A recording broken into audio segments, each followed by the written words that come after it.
and to the republic for which it stands. Pretty.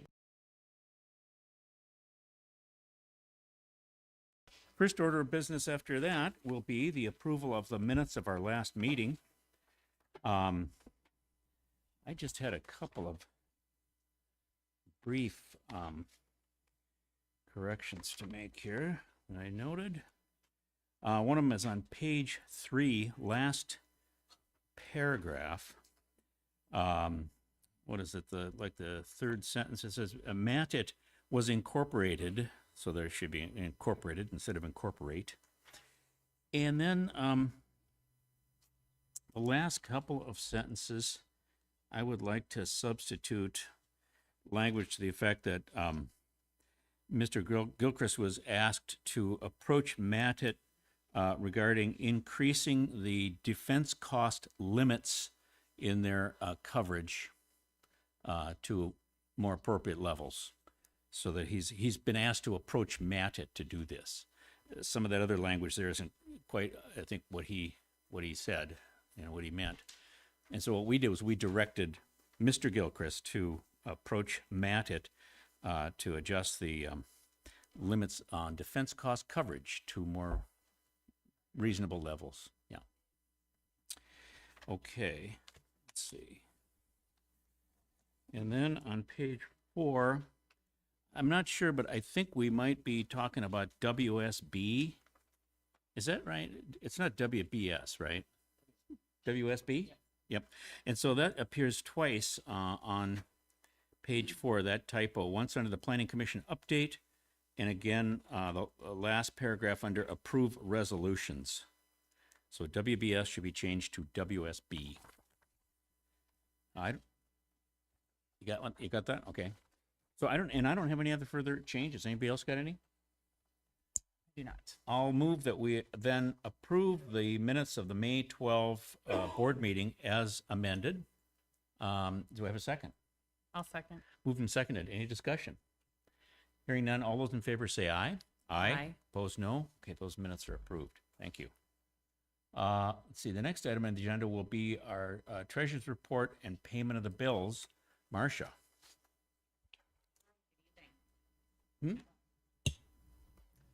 In the month of May, the town recorded $157,980 worth of receipts. The $106,800 was from Robert Baird for a good faith deposit for our road bond. $27,428 was from Stenson Inspections for building permits. $5,000 for pool fence escrow. $3,200 for driveway escrow. $2,800 for our garnishments. In the same month, the town paid out $109,572. $10,733 was payroll. $19,545 was Bolton and Mink. $5,400 was the end of the snow removal, hopefully. $4,100 was our legal. $19,850 was to S&P for our rating service over the bond call. $23,494 for building inspections, and $5,000 for a pool fence escrow return, bringing the total current assets to $2,929,997.10. Our next CDs are up in July, so as of right now, we don't have any CDs that we're looking at doing anything with. Do you guys have any questions on that? I mean, in August, we're going to be doing something. Yes, I thought we would talk about that after we talk to our auditor, because I can give you an update on that as well. All right. Well, thank you for that. I will move at this time to accept the treasurer's report and approve payment of the bills. Do I have a second? Seconded. Do I have any discussion? Discussion on this? See, I think I have a question here. Could you tell me what that's for?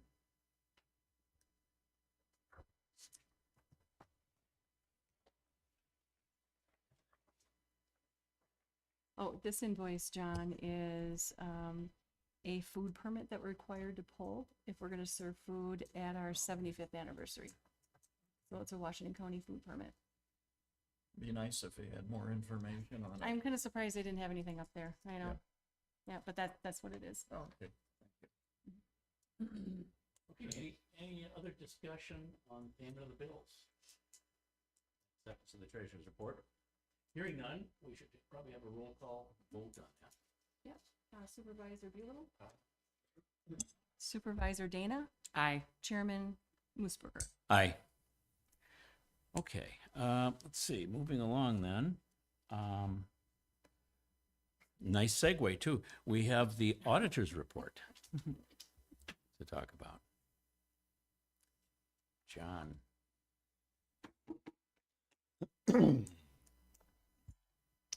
So good evening. My name is John Satchel. I'm a senior associate at Abdo. Been with the firm for 4 years now. This is also my 4th year on the West Lakeland Township audit. I'll be presenting the 2024 financial statement audit for the township. I'd also like to extend a thank you to Marcia, Carrie, and Jenny for helping get to this point as well. Oh, I should probably have that pulled up. Sorry about that. Yeah.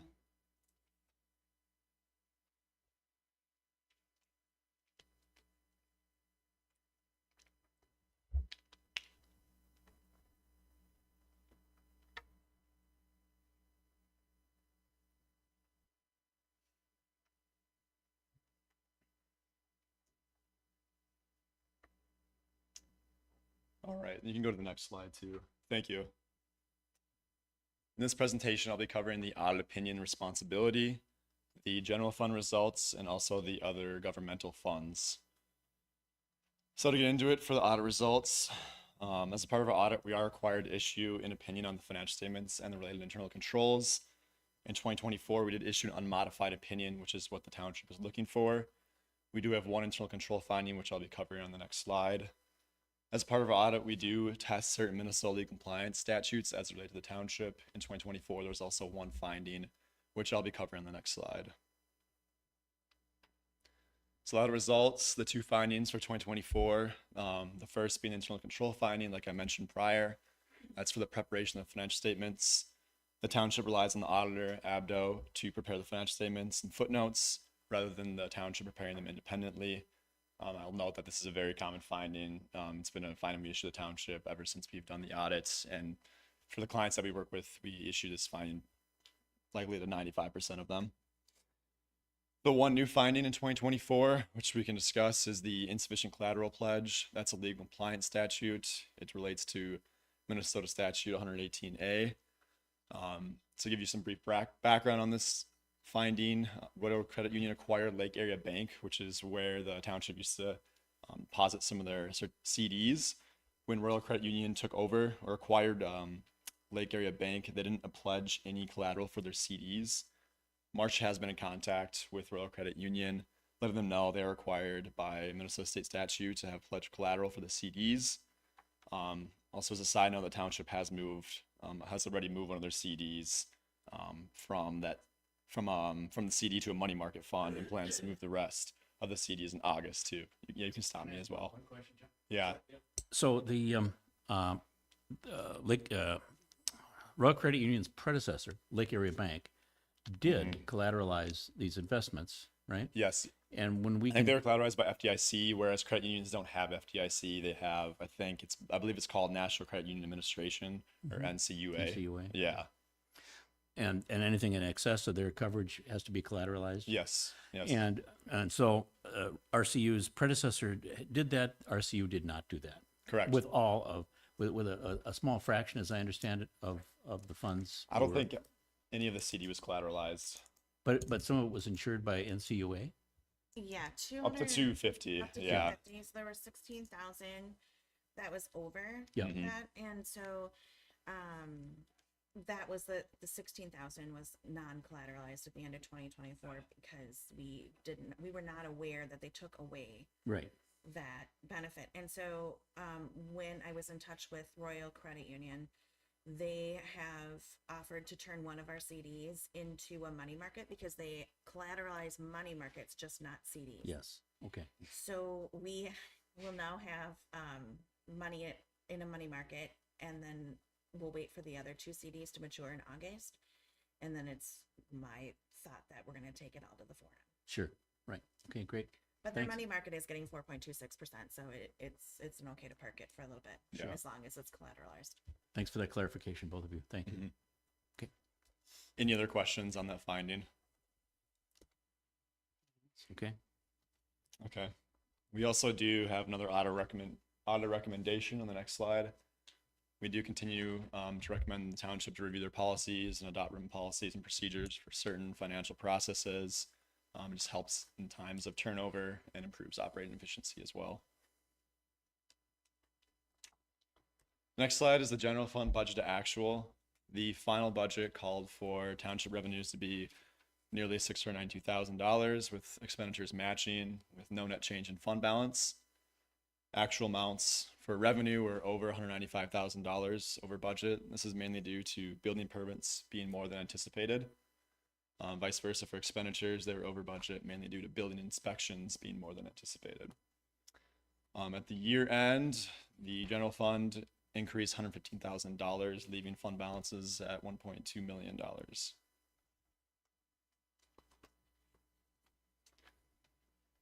The next slide is a graph breaking down general fund revenues by type.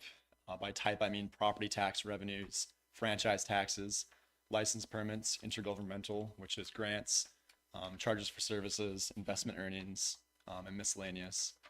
And for the past 3 years as well. Biggest takeaway, as you might notice, a slight increase in property taxes due to levy increasing from 23 to 24.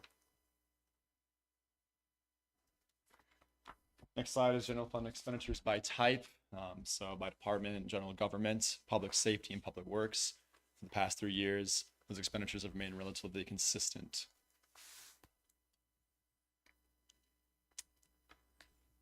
Here we're presenting some information on the special revenue and capital project funds. So the road and bridge fund increased, their fund balance increased by roughly $230,000. It's mainly due to the increase in the levy for the road and bridge fund. There was no net change in the ARPA fund. There's no fund balance held in the ARPA fund. I guess worth noting too is that all the ARPA was spent at year end. The general, just one more note too on the capital project fund.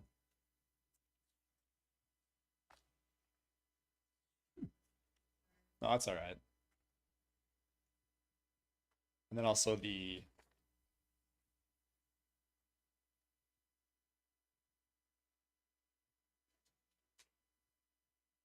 can you go one slide back? Sorry.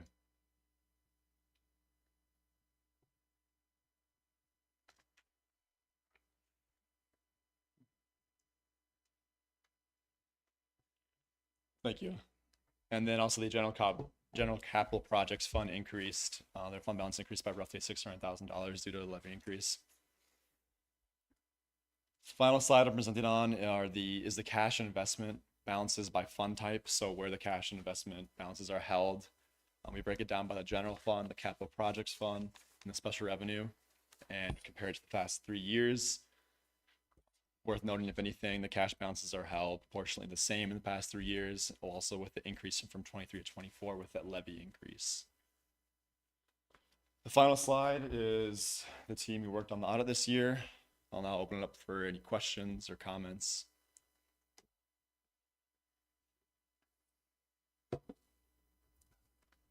anybody have any questions or comments for them? Okay. Sure. This is what we've got in the bank here. This is, these are fund balances at the end of calendar year 2024, right? Correct. So this might not be exactly what we have in the bank, but Yeah, pretty as recently. of, not as of today, but Right. as of year end, 12/31/24. Remember to key your mic when you're talking, you know. Maybe you're done, so you can leave it off. but- Yes. All right. Any other questions or comments? If not, thank you very much for the presentation. Appreciate it. Yeah, thanks everyone. I should probably just add, you know, maybe this is self-evident, but we are required, I believe, by statute to have this audit done every year because of the, I think it might be population size. Is that what why we do this audit? Yeah. Yep. And yeah, there's certain revenue coverage Revenue, as well. okay, yeah. Yeah. All right. Well, thank you very much for your efforts. Appreciate Yeah. it. All right. Thanks, everyone. Yep. Yep. Have a nice night. Thank you. you. All right. Let's see. Next we have Attorney Kevin Magnuson, Washington County Attorney. And Kevin has agreed to talk to us this evening a little bit, educate us a little bit about Washington County crimes and trends update. Hello. Thanks for having me. I've been trying to, this is my first term as a county attorney, so I've been trying to sort of go around and make sure I talk to everybody. Particularly the folks in the city halls. That's an important partnership. I don't have to tell you that, but I know it's one that we value. So just really briefly, I could talk about myself for a long time, actually, because I have a 5-year-old and a 13-year-old, and they're great, right? And then I was watching Tarzan with my 5-year-old before I came, so I'm kind of eager to get back to that. So I'll keep it brief. It's when, Phil Collins is doing the soundtrack. I mean, come on. I live in Lake Elmo. I'm living in the same house I grew up in Lake Elmo. 1898, the house was built, and so when my dad sold it to me as is, he laughed Yeah. because it's held together with spackle and wallpaper. One of those kind of houses. I'm there with my wife and family. We got a dog, Hazel, and a cat, Maggie. It's pretty much like you might picture. One interesting thing, though, that I was previously, I was in the Army during the first Gulf War. I was almost deployed to Saudi, but the war ended so fast that I couldn't get there in time, which was fine with me. But so I was a lieutenant for a few years, and then when I got out, I entered a PhD program in philosophy at a German university, and eventually went to a Belgian university in the Flemish side, the Dutch-speaking side. And studied there for 3 years. I didn't get the dissertation because there's a whole culture there of not getting dissertations, just hanging around. I ended up going to law school instead. I was looking for a job that didn't involve me renting a Santa suit at some point, so the philosopher thing didn't seem like that, was the best option. But eventually I went to law school. I practiced complex business litigation for 20 years at a couple firms in Minneapolis. And did some white collar criminal defense, a lot of stuff on the panel, so a lot of pro bono work in federal court. I was almost exclusively in federal court. And my good friend Pete Orpett, anybody remember Pete? I miss him every day. He's just the greatest. He talked me into coming, along with my wife, who said if we're going to have a 5-year-old now, or no, our 5-year-old, that would have been a big Right. C-section. Yeah. Said you can't be working, 60, 80 hours a week. So I went to work with Pete, and it's been a lot of fun. I actually did end up working some long hours there as well. And then he asked me to run for county attorney because he was going to retire, and the two of us started that process. And then sadly, he found out that he had cancer and died 10 days later. And that's a loss that, I think we still feel just broader than just our office. I think he was an amazing person. So I will try to do my best. I've been trying not to burn the place down ever since he left. We'll see what happens. There are, that didn't work. Oh, yeah, sorry, next slide, please. Good. So there's 60 people in the office, about 30 attorneys and 30 staff. And we've got criminal, juvenile, and civil divisions. Next slide. Over the last, since 2014, over the last 10 years, this is sort of the crime or the number of cases that we process. So we get about 1,500 referrals a year, and from law enforcement. So we don't have investigators. Our law enforcement does all the investigations. When they've got a case that's ready, they refer it to us for charging, and we charge about 3/4 of those cases. The ones that don't get charged are often they're picked up by another jurisdiction. The evidence isn't sufficient, or that's those are typically the main two reasons. A lot of times we're asking for more information, and so that kind of lingers for a while, and that falls into the not charging for each year. In particular, I have to mention that Dan Starry and I have had a real strong relationship going back to when Pete and Dan had a good relationship, and um, Sheriff Hutton and Pete had a good relationship. And so I didn't realize how unique that was to Washington County, actually, that there's a lot of places where the county attorney and sheriff don't get along. Imagine that. No egos out there. But I think we've managed to keep those in control in Washington County, and I'm glad. Washington County is a phenomenal place. I think it's a well-run county. But I do think law enforcement, in particular, the sheriff's office, which we work with closely, is doing a fantastic job. And I know that they provide your law enforcement here. Next slide, please. So go back one. Okay. Yeah. Now next one. Is that where we were? Okay. So auto theft. It's a problem, obviously. But you know what? I did miss the one I wanted to go back to. If you wouldn't mind just going back one. There we go. Those are, you know what? Did we miss one? Hang on a second. Do I have a? Yep. Okay. Forget it. This slide is no longer in here. Do you have one that says crime trends on it? Okay. There we go. Sorry, I didn't know if I flashed that before. So just real briefly, because I don't want to take too much time, but you can see auto theft, obviously, has been an issue, particularly in the COVID years. So big jump in 2020, 2021, 2022, and now it's sort of returning kind of back to where it was, or a little bit better. I mean, it's not nearly low enough, but you can recognize that there really was a COVID bubble. In the other cases that are really serious cases, they're I wouldn't say as much affected by that. And the homicides, and of course this includes manslaughter, criminal vehicular homicide, as well as the kind of murders that you think of in first and second degree murders. They are actually about the same. Sometimes they come in more, but they take a couple of years to process. So, we used to probably have maybe one new murder a year, and I think we're probably averaging over this whole course probably about 3 to 4 a year. Next slide. Now we can finally picture. So stolen car. Here you may have heard of the Kia Challenge. Rip the console panel off. There's a gap where you can put a pen drive. You can't see it in here. It's out, but they jab a pen drive in the ignition, complete the circuit. The car starts. And auto theft, I'll touch on it a little bit. It's been a huge issue, as we saw in the earlier stats. And when I get to the juvenile in just a minute, we'll talk more about that. Next slide, please. This is the area that is one of the most concerning areas, and a real measure, I think, of just how our general population is doing with respect to the rule of law and respect for law enforcement. The idea that you would go from 35 incidents of fleeing in 2018 to 111 in 2022 is just still mind-blowing to me every time I look at this chart. And it's wrong. It's just wrong. And there were a lot of things that happened in COVID, and we can talk about reasons why if you'd like. But know that is there. We haven't gotten them down to where they should be. But there's kind of a new phenomena in our culture where that is becoming more common. If you could play the video.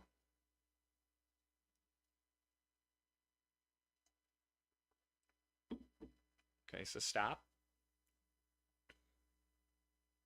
Keep going. Oh, I'm sorry. It's a traffic stop. I'm sorry. Okay. Yeah. If you play it again.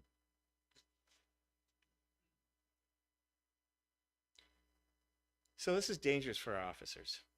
And unfortunately, these kinds of fleeing, it's not just someone taking off, in front of a cop car, but it's, actually when the officers are engaging with people. And I've had cases where we've had to charge a driver for dragging, an officer across a parking lot, smashing into a telephone pole, stuff like that.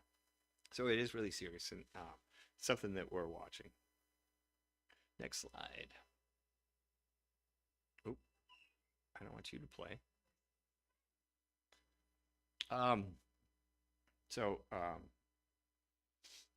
Our East Metro Human Trafficking Task Force. We don't try to say that as a word. But this. So we're addressing there. That's the sex trafficking task force that Pete started. It's been very successful. It's a local task force, and I can't tell you how much of a difference that makes. There's a kind of movement to consolidate things at the state level a little bit more, but that basically means that all your resources are spent in Minneapolis and St. Paul, maybe Duluth because of the harbor there. But having a task force made up of local law enforcement and then one of our prosecutors, and we have a criminal analyst leading it, it's one of these things where you're not going to really see how successful it's been until you don't have it. It's like dandelions, I mean, you spray, and then the moment you take that away, you got dandelions all over the place. And I can tell you that unfortunately, the demand for this is just enormous. It is just crazy. But one of the things that we've done in addition, and it's been something that I've led on, and I think it's really important, we still do the big stings and the big recovery operations and things that get a lot of notice in the media, a lot of attention in the media, but we've also turned to, looking at for people who are preying on, significantly underage children, and in particular, runaways. And we have the capability to actually do something. A lot of people feel like that's kind of a lost, when they're gone, it's hard to find people. You can't go down the Greyhound bus stop anymore, like they used to, or the Greyhound bus station when I was a kid. There's so many of these kids are groomed online, but they don't necessarily know who they're meeting, but they're picked up, and at that point they're taken. But when you think that the average runaway kid gets solicited for sex within 48 hours, that's a pretty sobering statistic. And we had a case in 2024 where a grandmother of a 14-year-old girl from Cottage Grove ran away, and the officer from Cottage Grove contacted our task force, and we have some pretty, not just whiz-bang technical stuff, but also the capabilities to get subpoenas really fast, so we can get location data really quickly. And we got that, and the officers learned that she had been communicating over a Snapchat app type deal called Text Now. These apps just, there's so many of them. The moment you try to focus your attention on one, there's another one popping up. But they were able to get the location information for this girl, and through that app, and determined that she was likely at Boyd's Motel in Newport. When they went there, they found her sitting on a bed in lingerie, 14-year-old girl.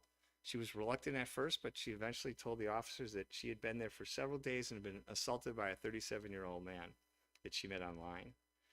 Then the officers were able to use the girl's cell phone to call him and get him to come back.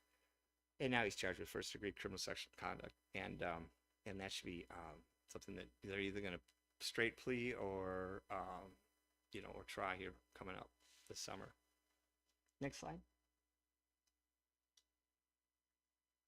So I talked about the sting operation. I'll just skip this, but I had to blur these out because I was actually doing, and somebody came up and said, "That's my ex-husband up there," and. Which, but then she said, but if my child, who is not 21, but if he'd been younger and seen it, it would have been pretty traumatic.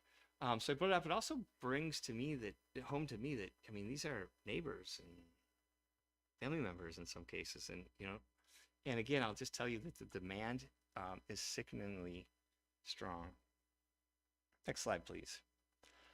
Now this is a series of pictures. It's the same girl. At different times she'd been arrested, and it's just so heartbreaking. This is actually this is fairly old. It's in a sex trafficking teaching manual, but so it's not from here. But there are a lot of those kind of scenarios out there, and it's just heartbreaking. Next slide. So I'll just say briefly on juveniles. Everybody kind of knows about the problem that we're having with juveniles. I think that has definitely really turned into a new animal during COVID.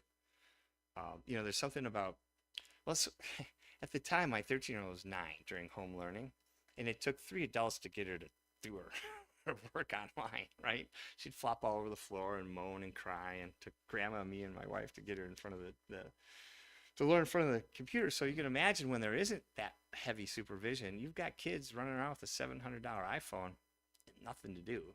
And so much of the crime and just the dynamics of youth crime and juvenile interaction was changed and kind of motivated, developed through these online sort of apps and Facebook, kind of just a lot of people saying, oh, I saw that kind of carjacking in Los Angeles. We're going to try it here. And the gangs were starting to be named like bands, you know, instead of affiliating with some of the other bands or gangs that we've heard about. But I do believe in using the right size hammer for the right size nail. That was one of Pete's expressions. And, you know, there are times when the offenses of, you know, 14, 15, 16, 17-year-old kid, they're so severe that you really, you know, you have to consider certifying them for adult. And that's a tough decision, one that I've done and will continue to do when it's merited, because what public safety requires. And I'll just say that the whole lens that we look through, at least I look through on this and my office does, is first and foremost public safety. I really want to work with people and help them through the, you know, rehabilitation process. But I don't think that you all should have to bear the risk of doing that on your backs. I don't think it, you know, this guy who's a neighbor who needs to, you know, be out of society for a while, then we should return him back to the community and then see if this works. And I feel like some maybe more progressive prosecutors, they seem to be kind of embracing that more approach. And I think it's more defendant centered sometimes than victim or community. But, you know, the fact is, these are only about 10%. I wouldn't even say that. I would say we have like 10 cases a year that are in that pretty serious category. And they occupy a ton of time just because there's so many different crimes and they're repeat offenders, frequent flyers, and so there's a lot to do there. But the vast majority of the cases we see are kids, you know, who commit an offense, stupid offense, but it happens to be, you know, they happen to break the law, and they'll go through the diversion program, you know, where there'll be some, you know, maybe a circle of justice where they'll talk to, you know, victims who have been in similar situations, or get anger management, or just sometimes just help organizing their lives, you know, starting to think cause and effect through their life. And you know, they'll go through that and we never see them again. And that's the good news. I mean, the most of the kids we're dealing with, they do something stupid, breaks the law, so we have to do something, right? And we don't see them in the system again. Next slide. So just in the juvenile trends, again, we talked about motor theft. Again, the COVID effect. You know, that's pretty significant, that bounce. Now, it's been dropping down, and we have not charged a single juvenile case under the new carjacking statute since 2023. We haven't had any carjackings. I think we had one the year before, and it kind of is how you define a carjacking. But you know, we had a designated prosecutor before that during COVID who looked at all these cases, you know, because they needed that much attention, but there was also so much of that going on. So that's the good news. So next slide, please. In this photo, this is a car that's been jacked in Woodbury. The juvenile's running from the car. He's young, looks pretty thin. Officer, maybe not so much so, but they did catch him. He's got a gun in his right hand and a phone in his left hand. And that's just kind of how you see him too often than not. Next slide, please. I won't get into this. We just have a civil division. It doesn't get a whole lot of press. They do a lot of advisory work for the county, look at all the contracts, do all your civil commitments, that sort of thing. So with that, it wasn't really a grand finale because I wanted to move on for you guys. But if you have any questions, I'm happy to answer them, but I also want to be respectful of your time.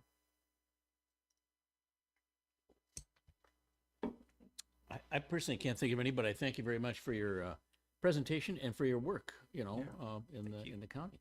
Appreciate it. Yeah, well, you know, love to come back. My folks like to come back. We do all kinds of public presentations. So if you know somebody at the, you know, Pete once said, he gave a little talk to 6 ladies in a knitting club in someone's basement, you know, and I haven't quite done that yet, but but I will. If there's anything we can do, or if there's any questions you have, please call me or call our office. We don't bite. All right, Kevin, thank you very much. Appreciate it. All right. Chad, can you follow that up? With, okay, you're gonna talk about the, our street improvement, project, and maybe a little bit about the, that 18th Street cul-de-sac, right? Yeah, good evening, Mr. Chair and board members. Thanks for having me tonight. The first item I have on the agenda is approving a pay request application submitted by the general contractor for the 2025 street improvement project, covering work they did up through May 23rd, 2025. The proposed payment is in accordance with the contract in the amount of $424,397.21. Per the contract, the township does retain 5% of those costs, and that retainage is $22,336.70. So everything's within the authorized scope and budget. They're out there continuing work on phase 2 of the improvements, and if you have any specific questions related to it, I'm happy to answer it. Otherwise, I would recommend approving that payment. Okay, well, we can certainly see, you know, the work they've been doing looks very nice. A lot of people are very happy.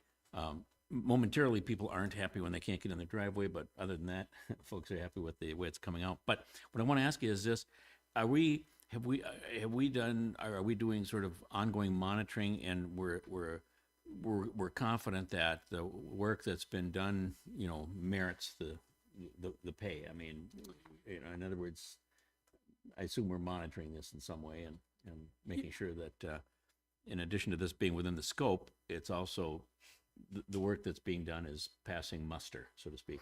Yep, we have on-site construction representatives observing the work, tracking the quantities placed in the field to verify payment is accurate. In addition to that, the material testing firm Braun Intertech is out completing construction material testing to verify the product is meeting our project specifications. Okay. What's the amount? The recommended payment amount is $424,397.21. And that is the build amount net of the retainage that we keep, right? Is that the net amount? we That would pay? be the amount you would pay the contractor. Yeah, Yes. okay. All right. Well, any other questions does anybody have? I'll move that we approve payment of the invoiced amount. And do we have a second? Second. Moved and seconded. Any discussion? No, looks great. All right. So we probably need a roll call then, I suppose, to proceed with that. Supervisor Buelow, Aye. Supervisor Dana, Aye. Chairman Moosberger. Aye. Okay, thank you. Yeah, that's things are moving right along. That's great. It's wonderful. And then you were going to talk a little bit, I think, about the Manning Avenue project, right? Yes, the Washington County has shared a final version of the cost share agreement with West Lakeland Township for the County Road 15 improvements proposed for construction later this year. Included in that cost share are costs associated with the 18th Street cul-de-sac, which is the access to Manning Avenue is being removed and is being converted into a 96-foot diameter cul-de-sac, meeting our fire code needs for this area. The easements from the two property owners required to construct said cul-de-sac has been acquired, so they've finalized the plans to complete construction. The costs were identified in the cost share agreement provided to the board as reviewed by council, and the cost participation for West Lakeland for that project is in the amount of $50,000 with terms of payment, I believe 10% upfront and billed along the way with a final invoice at substantial completion. Happy to answer any questions related to the project costs and or with the attorney assistance. Okay, so 50,000 is that's our total contribution to this project. I can't really make that much sense out of this kind of detail sheet. I don't see the 50,000 number there, but I take it the contract is what governs it, and yeah, and we're, yeah, 50,000.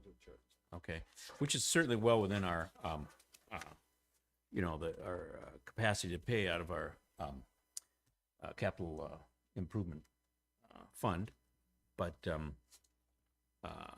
and of that 50,000, about, what is it, about maybe 20% of that was right-of-way acquisition.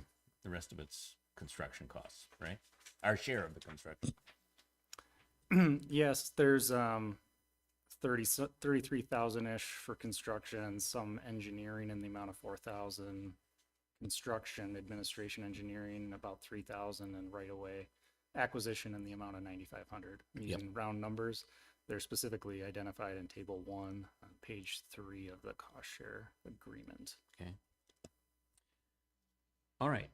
And at council, you've had a chance to look at this and don't see any pitfalls or what have you? I have, Mr. Chair, yeah. I reviewed it originally, and then they made some tweaks and finalized these numbers, and everything looked good. Wonderful.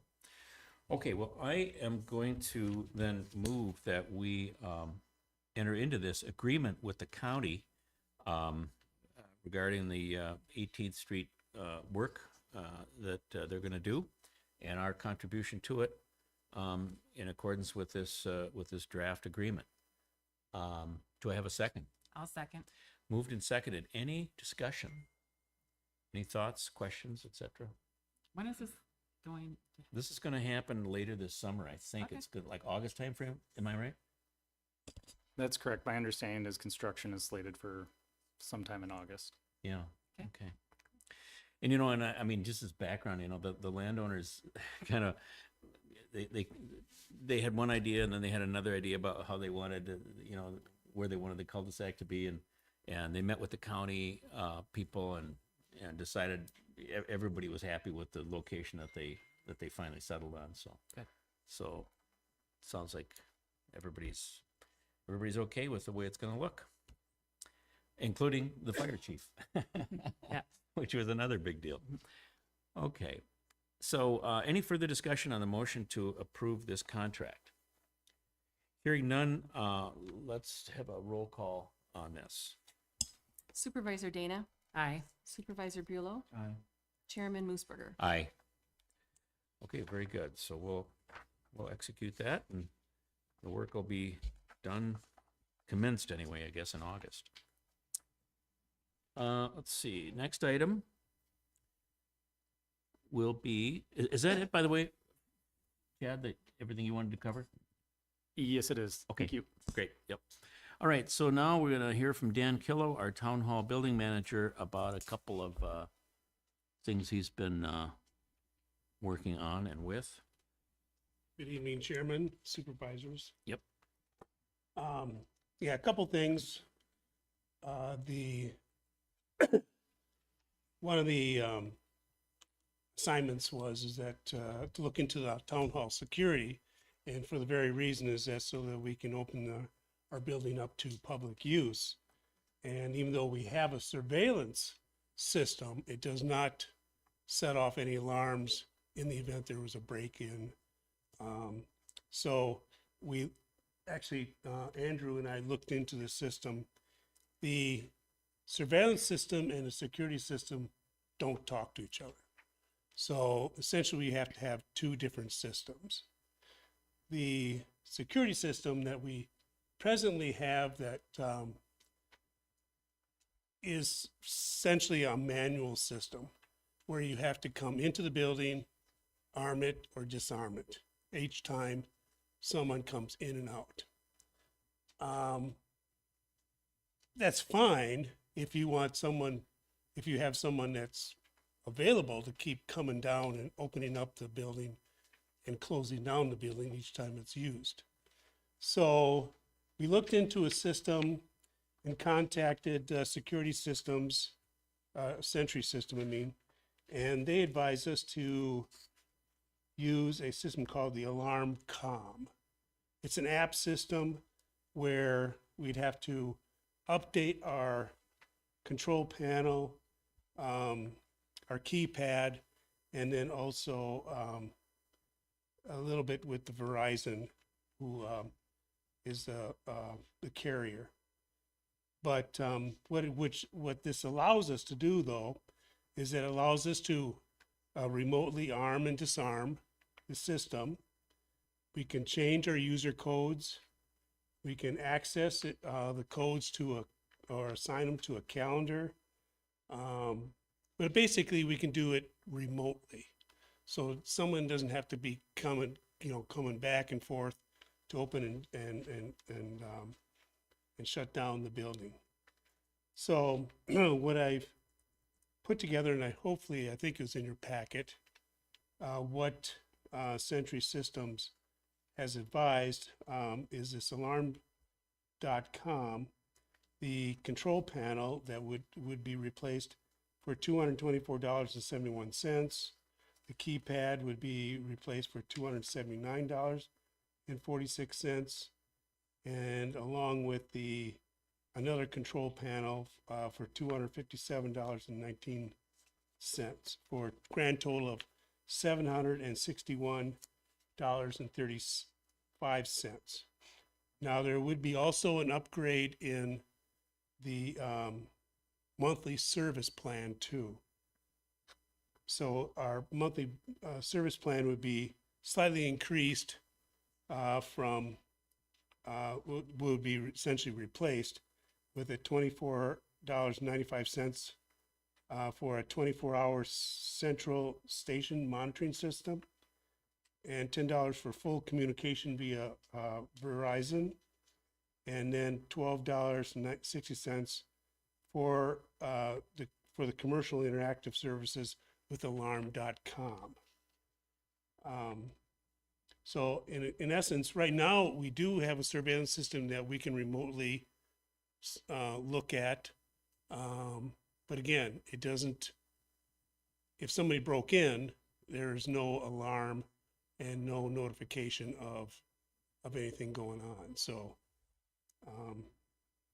so that's what I'm recommending for us to, if we want to, I mean, like I said, we could go with a manual, but then someone has to come down and open it up and has to come back down again to shut it down and then rearm the system. So, which is very cumbersome, especially when you start getting events that, could be 2 or maybe a couple times a day, or even on a weekend. So, any questions about that? Did you kind of work with Andrew on that? Yeah, Andrew and I, we've gone, I asked Andrew about it. I asked him to see if there's any way we can interact between the two systems, and he could not find a way to do that. I'm just curious, Andrew, you think this is a prudent way to proceed for the township? Yes. Okay. All right. The only other way you do it is you'd have to revamp the whole system Yeah. and replace everything to have one system that does everything. But my advice is that we start with this. If it becomes too much of a hassle or too cumbersome, we can always look into a different system. But I think we can start with this and see how it works. Sounds like a reasonable solution to me. Yeah, go ahead. So who's in charge? Like, who's going to be like monitoring it remotely, or like changing the codes, or have we not gotten that far yet? I'm assuming it will be Carrie. Okay. She'll be in control of the calendar. Okay. So she would be the one that would assign access codes to the particular parties who are interested in using our facility. Okay. So Sure. it's like Airbnb, kind of how they, Is that how they and do like, that? I don't know how they do it, but they send you a code and you can unlock doors. Sure. Sounds, yeah. Yeah. So if somebody let's say the 4-H club wants to come in and use it, if there even is a 4-H club, I don't know anymore. There used to be, right, Betsy? There are. Okay. So they want to come, so we give them a unique code that would be valid for a certain date. If actually, we could even specify the hours. We could say this Yes. code is valid between this time and 6 o'clock and 9 o'clock on such and such a date. And here you go. And that'd be a unique code. We'd give that entity or that group for that one occasion. We could do a different code for a different group on a different occasion. And then they can't come back and unlock the door anytime they feel like it. Yeah, I'd recommend a different code for each event, Right. just so that it'd be just like giving a key to someone Exactly. who So- gets it copied and hands it to someone else and Right. Is this to unlock the door or to disarm the system? disarm the system. Okay, so we still have to deal with the door locking situation. That would, yeah, that's where it'd have to be, essentially, you'll be doing two codes. things Yeah, at the right. same I time. think we already have the capacity to do that. Right, right. Okay. We'll deal with that after we figure out this. But I mean, in a way, that's already been kind of dealt with, right? Because That- yeah. we can still, we can Right. already do that. And assuming Carrie kind of in charge of this whole Mhm. thing, she can issue both of those codes to that user, I would think. Okay. Thank you, Dan. Yeah. Yeah, there'd be a code to get into the building. That'd be, through the surveillance system. And then once they get in the building, they'd have to get to the control panel. Or actually, they The key- wouldn't have key- to. the key- the Because key- we would have that already disarmed for that particular time remotely. We could do So- that too, yeah. We could either issue them a code, or we could just say, we're disarming it Right. between 6 and 10. Exactly. And maybe make it easier on them, yeah. Yeah. We'd have the choice. Yeah. Do it either way. It probably, well, in some sense, it would be easier to do it that way. What if they forgot? Sure. Or Or got them They wrote it down. Right, right. they So wrote it's- it down and forgot it or left it or, But the nice thing about it, this system will give us the flexibility to use either approach. yes. Yeah. Well, I'd like to move that we, authorize that expenditure and authorize Dan to, I'll sign up for coordinate it with Andrew and we'll get that installed. that. So I would move that we authorize Dan and Andrew to do that. I'll second. Moved and seconded. Any further discussion? All those in favor? Wait, it's money, isn't it? Yeah. Roll call. Yeah, Okay. Supervisor Dana, Aye. Supervisor Bulow, Aye. Chairman Moosberger. Aye. Okay, thank you very much, Dan, All right. and Andrew for the work you guys put in on that. Appreciate it. The second agenda item that I'd like to discuss tonight is regarding the sign that got damaged back in March.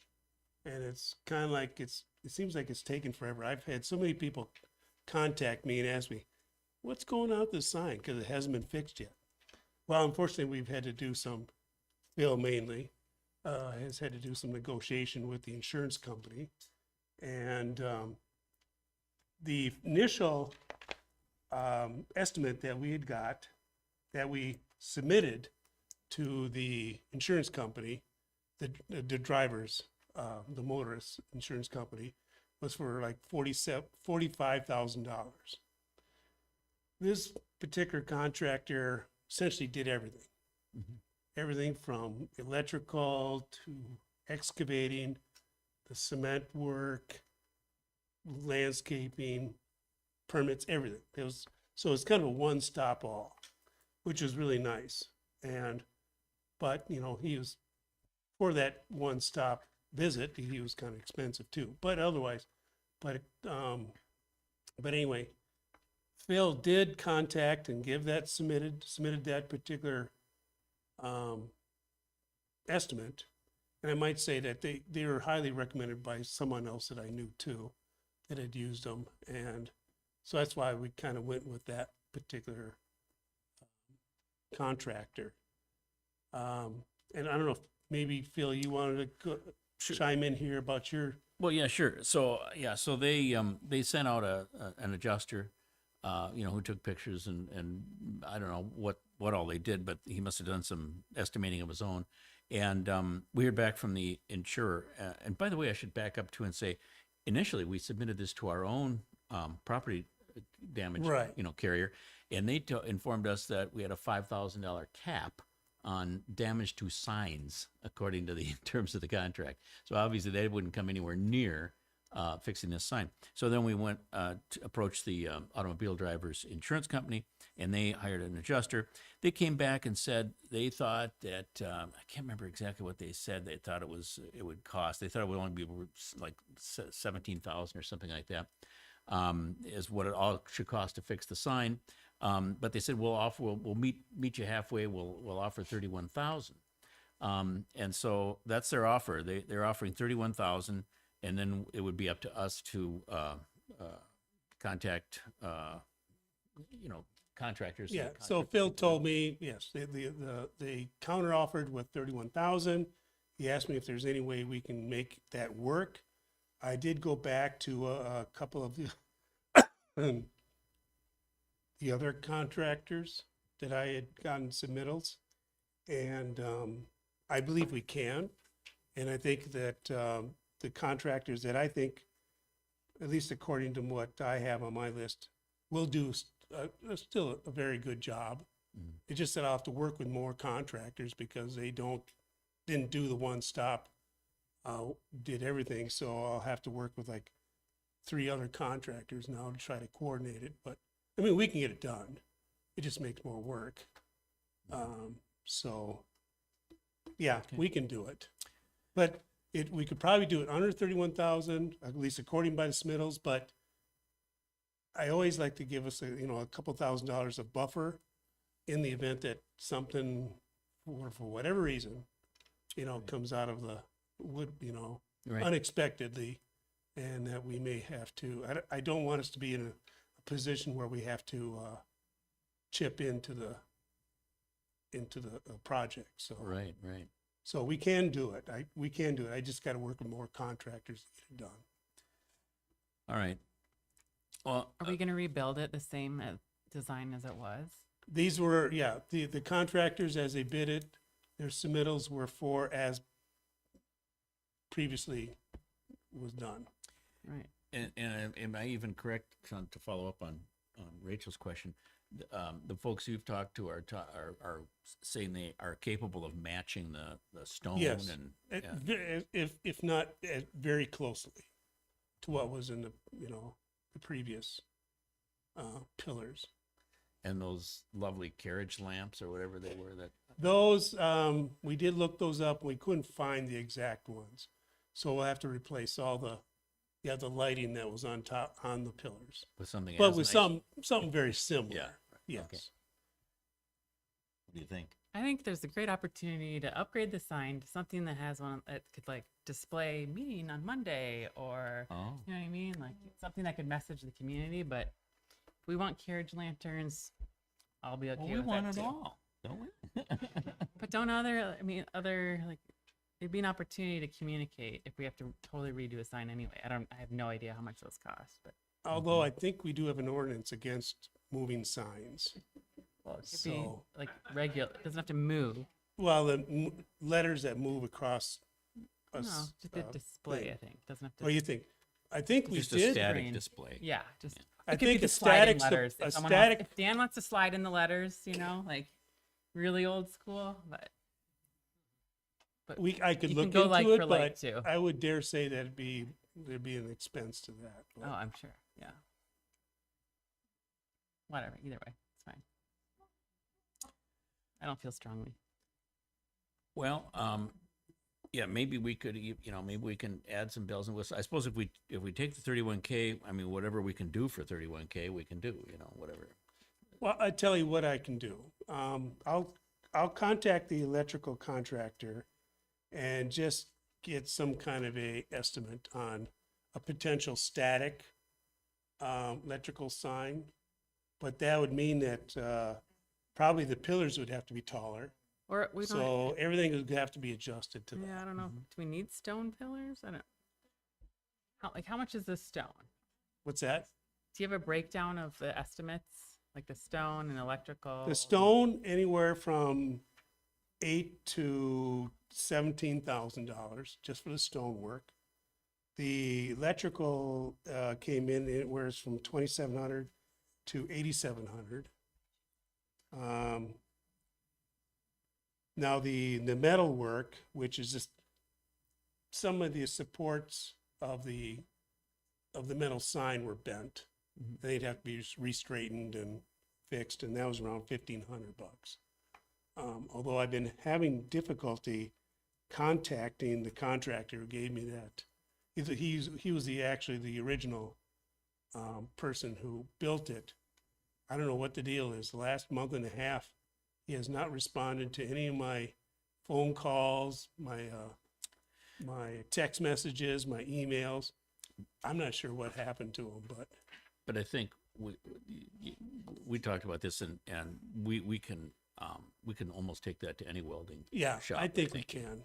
Yeah, As long as somebody with a strong back can load it into a Yeah.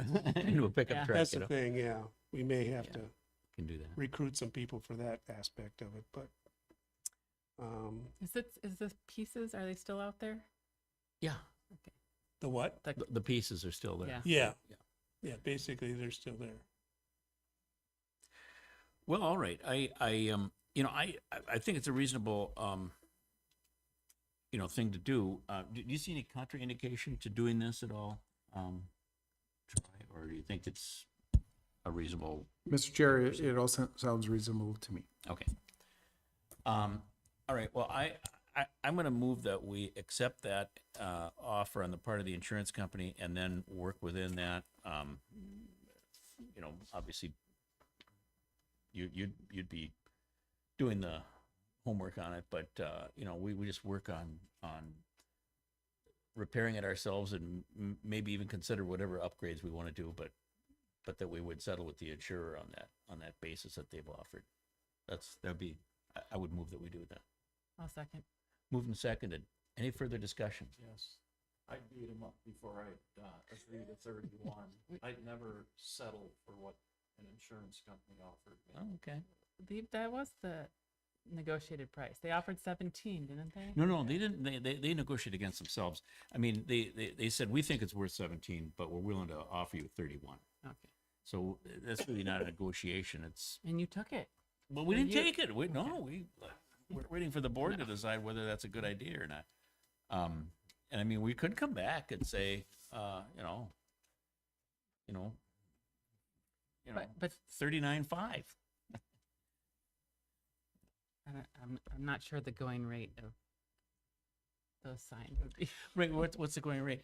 Well, it kind of sounds like this jack of all trades outfit.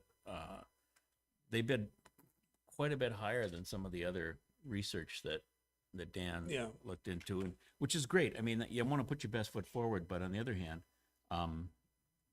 the insurer probably has a point that it's a pretty high, estimate for the work.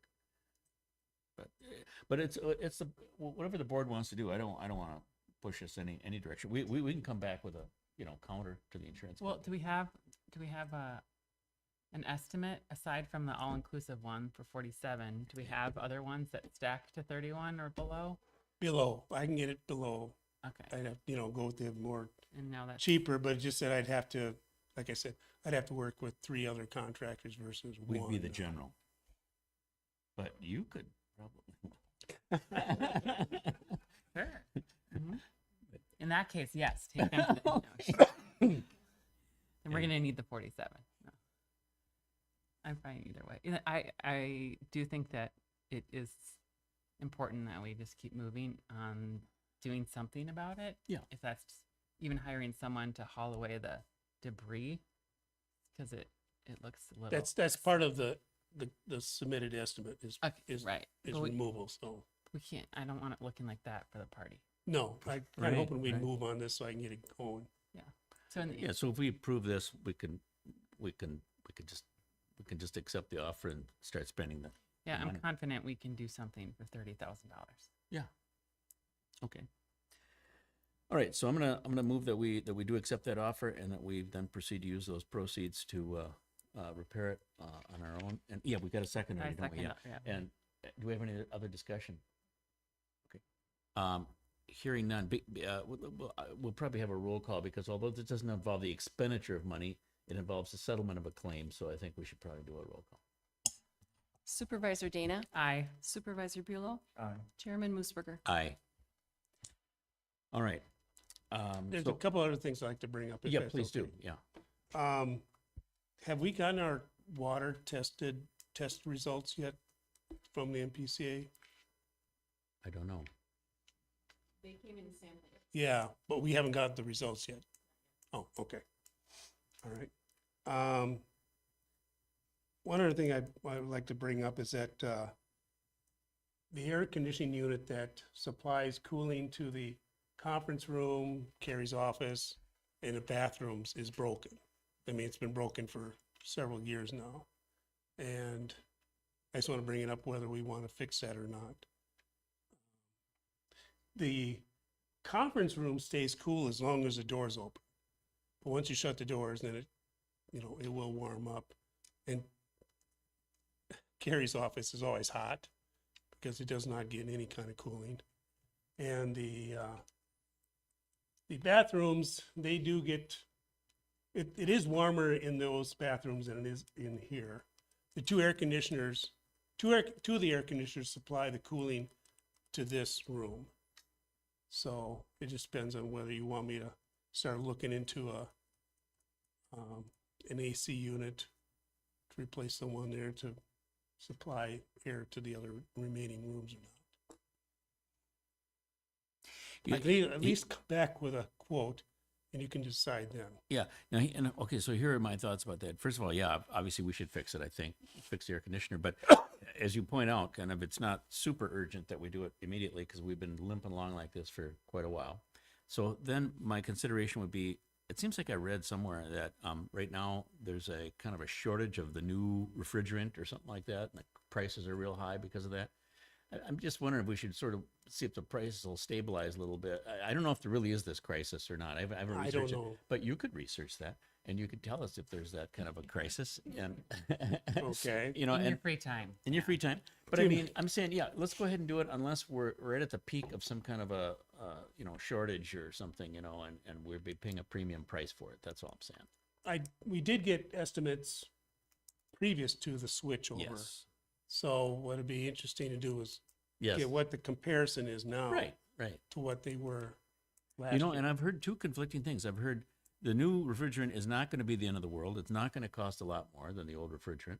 But I've also heard that right now there's a shortage of it because the law has, mandated that everybody use this new refrigerant, which, as you pointed out, is slightly flammable. But it doesn't sound like it's causing anybody to not air condition their place. Right. But so anyway, yeah. But so I leave it in your capable hands to, Okay. make a recommendation. I'll look into it. Yep. Okay. And my last thing is, as a consequence of our remodeling, we had to remove a couple cabinets, and now they're all in my shed. And our garden gals have stuff in there too, and they have a hard time getting to their shovels and stuff like that. And I know we've kind of talked in the past about selling those cabinets. I think we should probably move forward on that so that we can get rid of them. We don't need to store cabinets that we're not going to use. So I was going to ask Troy, do you remember what's the process for us to be able to sell them, these used cabinets that we removed? It's just whatever it's whatever process the town board determines. There really is no set process until you get to $175,000. These are pretty nice cabinets. Yeah. Yeah. Not that nice. And then Not that nice. so Well, I suggest then that I take them out of the shed, line them up against the wall in our entranceway, and then in the next newsletter, put it out that we got these cabinets for sale for $20 or whatever. And you can submit your name, and we can pull out a hat and Cool. come and get it. that sounds fine. Maybe what we should do is just say, let's go ahead with figuring out how to sell them, and maybe you and Carrie can figure out, how to make that happen. We exactly. kind of discussed that. That's basically, we've kind of come up with that idea. Just Yeah. Well, line them up out there, put in a newsletter. People can submit their name. We'll pull out a hat. They come and get it, pay us money, and out the door they go. sounds fine to me. So, Phil, Yeah. Go ahead. they have a municipal sales site. It's called MinBid. Cities, counties, the state put their stuff on there, and it goes out to a lot of people. Oh, you just you submitted the description of it, maybe to these guys? Description, pictures, Put it on location. online. It's probably worth, looking into. Yeah. Whether that would be available to us and whether it would work Yeah. and everything. And Yeah. maybe that's a more responsible way of getting the maximum dollars for it. So maybe before we pull the trigger on this, as far as I'm concerned though, I mean, we should go ahead and sell it, but we should just figure out what the best way to do it is, you know? And, so maybe what I should do is move that we sell the stuff, but maybe ask Carrie and maybe Dan to figure out if this min bid is the best way to do it or this other method, and just let you guys decide how to do it. Does that seem agreeable to you folks before I make that motion? Okay, so I'll move that we do that then, that we go ahead and let the clerk and Dan figure out how to sell this in the most effective and efficient way and dispose of it that way. I'll second. Moved and seconded. Any further discussion? All those in favor say aye. Aye. Aye. Opposed, no. Okay, great. So thanks for All the right. suggestions. Both Thank you of very much. Thanks, Okay. Dan, for all of your to-do list. Yes, thank you, Dan. All right. Thank you for all. And this. you've noticed that we got the cement all Yes, replaced. looks great. Yeah. What's the dark stain? Is it just staining? It looked a little, What's that? maybe it's just dirt out there. I don't know. Oh, I'm not sure yet. I saw that too when I was coming in, and I didn't look at it that closely, but I'm sure it's fine. my guess is that's probably just dirt that Yeah. got splashed on, so, Are they done out there? yes. Okay. Just the cement, as far as the paint of the trim, Yeah. I don't know, was Quincy just gonna take care of that, or do we need to tell him something, or what? I don't know if it's on his list or not. Okay, What I was curious about, they've got some concrete curbing that's sort of laying around. well, that stuff, some of it I'm gonna be using to replace what was removed. And I'll fit back in. I'm in the process now of, they tore up the gravel between the building and that went around the corner to the Mhm. cement work. But they just threw it back in. They didn't really, how you want to say it, did a very nice job of doing that. And so there was some, garden fabric that was underneath the rock that got ripped up and was just laying Didn't on get top. replaced. Yeah. Yeah, and so I'm pulling back the rock and I'll replace the fabric and put the rock back on. And if I need some more rock, then I'll get some more. There's some areas that are kind of spotty around the place too that need it too. So. Thank Wasn't you. restoration covered in the contract? No, we don't have any landscape drawings. Oh, okay. Yeah, my understanding, we didn't have any kind of a landscaping Mm-mm. We money. call it a Jerryism. What's that? Yeah, yeah. Very easy. Oh, boy. All right, well, thank you. Thank you very much, Dan. Appreciate it. All right. Okay, so then, yeah, the next item would be the RCM spray patching contract. So it's time to patch our potholes. And so I called RCM, asked them to take a look. They came in with a project cost of $25,410 to patch the potholes this year. That's about, I don't know, it's a little over a third of what we paid last year for the same thing. Due to two factors, I think. One, a mild winter. The potholes really aren't that bad. Two, probably maybe even more important, is the road project. The idea that we told them to stay away from the roads we were going to tear up and replace. And those are the ones that have the most potholes usually, you know? Mm-hmm. So I think that savings is probably attributable to the big road project in large measure. In any event, I asked Troy to put a contract together in, our preferred format and just incorporate this proposal. And he did that. And so we are ready to sign that if folks want to approve it. So I'm going to move that we approve the pothole patching contract with RCM Specialties, if in the amount of $25,410, and then they'll get working on that in the next couple of weeks, and we'll have our potholes patched maybe by the 4th of July. I don't know. I'm not making any representations on their behalf, but I think that's a likely timeframe. So I'll move that we approve this contract. Do I have a second? I'll second. Moved and seconded. Any discussion?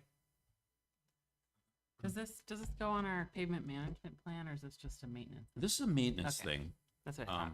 Yep, just comes out of that part of the budget. And next year, our pavement management plan is going to kick in, I think, with more substantial expenditures. I'm correct about that, right? Yes, Mr. Chair. Yep. Yeah, we're going to start, doing some microsurfacing of some fairly newly paved roads and some other things that are going to start, costing money a little bit More than 25,000. aggressively. Exactly. Yes. Yeah. Right. And this year, I didn't think we're not going to do the general kind of spray patching thing like we did last year on distressed areas and stuff, because that type of maintenance is covered under the pavement management plan, and it's accounted for under that plan, as I understand it. So, any further discussion? Hearing none, we should do a roll call then on this pothole patching agreement. Supervisor Bulow, Aye. Supervisor Dana, Aye. Chairman Moosberger. Aye. All right. Let's see, what's next? Planning Commission updates. Gail, okay.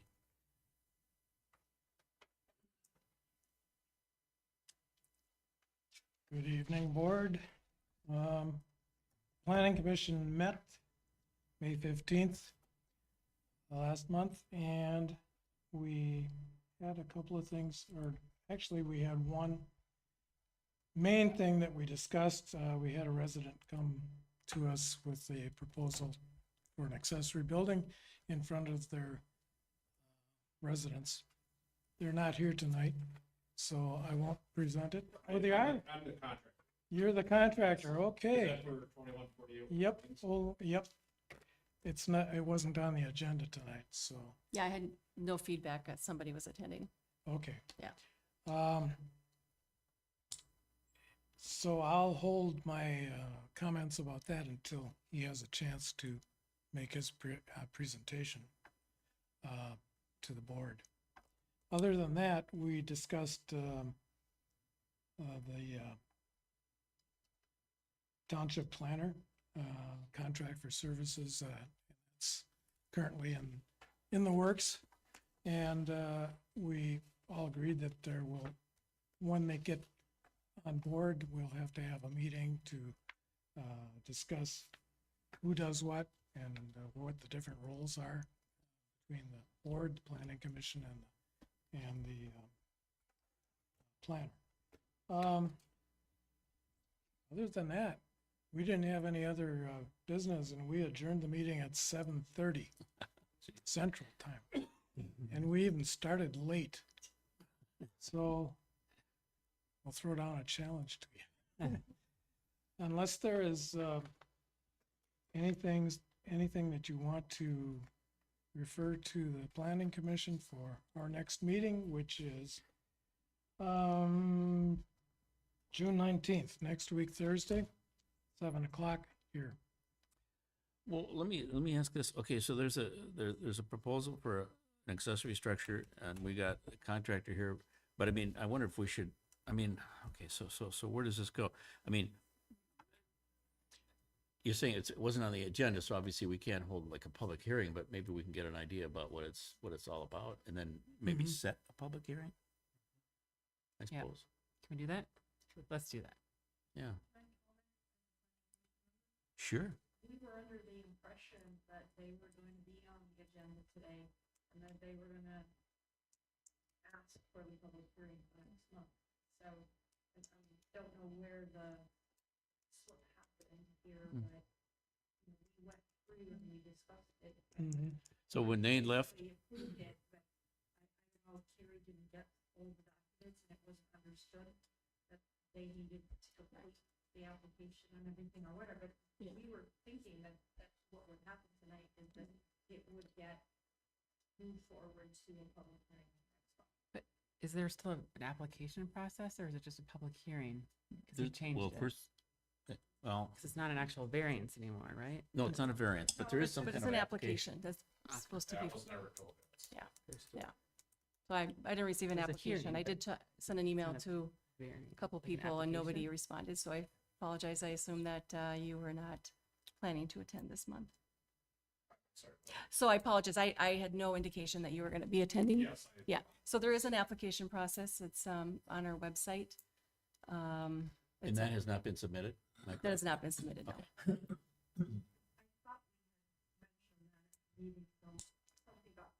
Yeah, I didn't know there was any kind of update out there. You guys were just gonna discuss it with them or? No, there is an application process, and so that's what I thought we had communicated, but I apologize. Yeah, that it was, not communicated. that was my understanding is that you would be presenting the stuff, forwarding the information on to Carrie so that she could have Right. it in the board's packet for tonight's meeting. Right, and the value of having that application is that we get to see some specifics about what's being proposed and everything, so, yeah. But ahead of time, you know. So, yeah, maybe we're putting the cart before the horse possibly a little bit. You've got horses, don't you? So you know what I'm talking about? But, yeah, maybe we, The horse first, I didn't put the right, just so you know. right. So unfortunately, that means that it's gonna be another month left. And that's where I'm, I feel, Yeah. I can feel their frustration from that. Yeah. So I'm not sure if there's anything that we can do to rectify that, but I thought we had said that they needed to go back and prevent it from being in front of the board, so. Want to make a comment, Ryan? Sure, Mr. Chair and board, you don't have to do this, since you don't have an application yet, but the board could direct the clerk that if we receive an application in the next handful of days, to proceed with scheduling a hearing for the next town board meeting. And that way, then I could come prepared with the resolution and all that, so you wouldn't have to wait another whole month. Can we hear from planning commission if they are on board or? Yes, we are. Okay.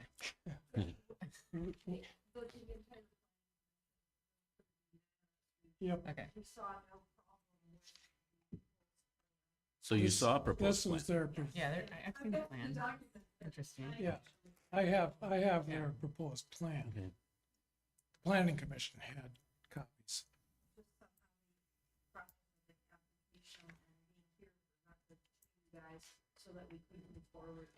Somehow that information wasn't clear enough to be. And I can speak to that in more detail when he makes his Okay, presentation. so let's do the, yeah, so, okay, so let's, I'll move that we direct the clerk to set this on for a public hearing at our next meeting. If we receive an application, say by the end of the week. Any problem doing that? No, I'll get it. Okay.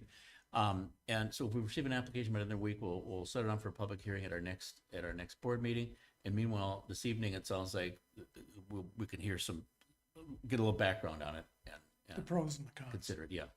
Right. So when the application comes in, can we just send it out to us? Yes. But, like ahead of the board packet? Send it out to us, okay, yeah, Yeah, at the end of the week. Yeah. I'll Okay. send a copy out. great. So, yeah, that's my motion. Do I have a second? I'll second. Moving second, any discussion? Hearing none, all those in favor say aye. Aye. Aye, opposed no. Okay, so that's the way we'll proceed, and so proceed, and let us hear from you. And so Del, do you want the contractor to talk first, or do you want to? I'll have him talk first, present their plan. Yeah, And then I'll give the planning commission's great, take on it. perfect. Perfect. So, yeah, the planning commission is meeting next week, Thursday, on any matters that we have to work on. And right now, I'm not aware of any. So, get in line. All right, Del, I'll give that some thought. Dan has a list if he wants to delegate some. Yeah, Okay, so do you want me to go up there and talk? sure, yeah, Sure. please do. And actually, that Thursday might be a good time. I don't know what's a good time. We should talk about it. I'm Chris Gross. I work for Northrop Remodeling. I'm a project manager there, and when I had my architect design these, he talked to Isaac, the building inspector, and he said there must have been some kind of miscommunication about setbacks from the front of from the street, and we were in the clear of that. But I think he might assume that we're doing an attached garage. So if we were having an attached garage, we'd be fine. Doing that's going to cost a lot more. There's actually utility lines that are going to go underneath that they're existing gas and electrical. So we're doing a floating slab on grade. So basically, we're building it. We're using the same siding, same roofing, match the house. We're making it look like it was built there when they built the house. So if you have any questions, let me know. Side setbacks and everything? Yep, we're right on the side setback. Everything else looks good. It's just that the ordinance about having a outbuilding closer to the street in the house. Can you speak to whether or not it's impractical for them to locate their accessory structure at or behind the house residence setback? Oh, well, if he did that, he's using it as a garage, so you got your driveway there. There's a well, if you can see that black dot right there, Yeah. that's where the well is located. And there's also power lines back there. It just wouldn't make sense it just doesn't. And then you can notice that the house is not very close to the street. It's pretty far up there, so it's not like it's sitting right by the street or anything.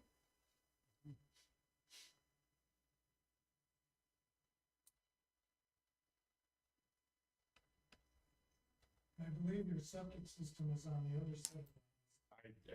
I don't remember, but that's probably true. I don't know if it's honest.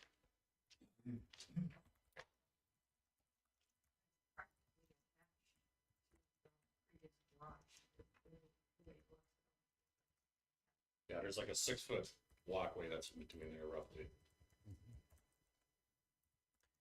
And then the reason they couldn't slide it back toward the back of the lot, obviously there's a well there, but Yeah. it looks like you got some room to go. Is there a reason they can't get closer to the well with it? Yeah, I mean, you could. If that's what we need to do. I mean, No, I'm not saying it is. but I I'm think just it looks a asking. little better Yeah. that way. I mean, it's to that point. All right. I don't have any other questions. I think that, yeah, thanks. Okay, Thanks for the- so just get an application, get that over, and then meet next month? Yes. Okay. Next month we'll have a public hearing. Thank you. And a check too, we could talk about that too. Oh, more money. A lot more.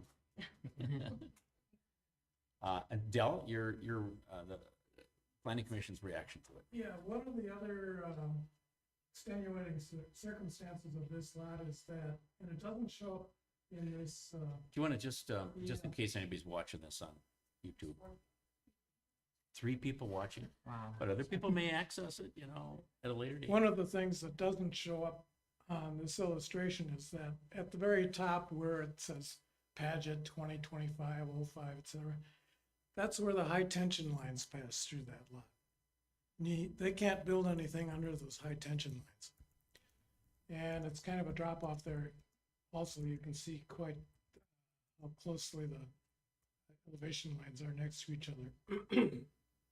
So, it makes for kind of a difficult situation.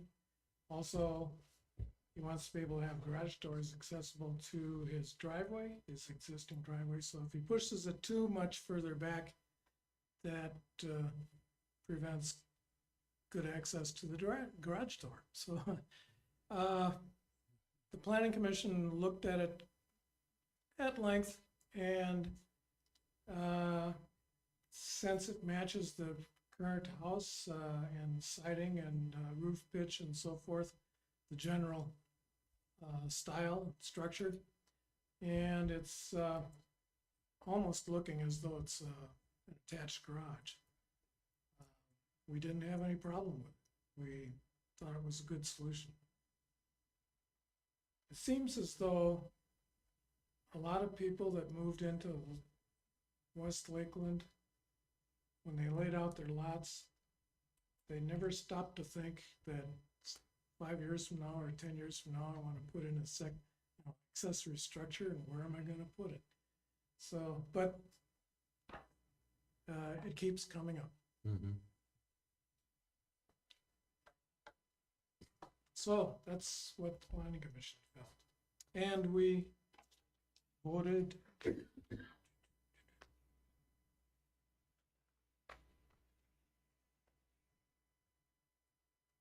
6-0 for it. No abstentions. All right, Del, thanks for that background. Appreciate it. Okay, good. So we'll consider that at our next meeting. Any old or new business to come before the board this evening? Oh, I'm sorry, what? You, In this Did you want- section, can provide an update? We were supposed to be on the agenda. We didn't get included on the agenda, so. but of course, it's old business. Let me know when you want me to go. Well, come on up. Yeah, come on up. Yeah.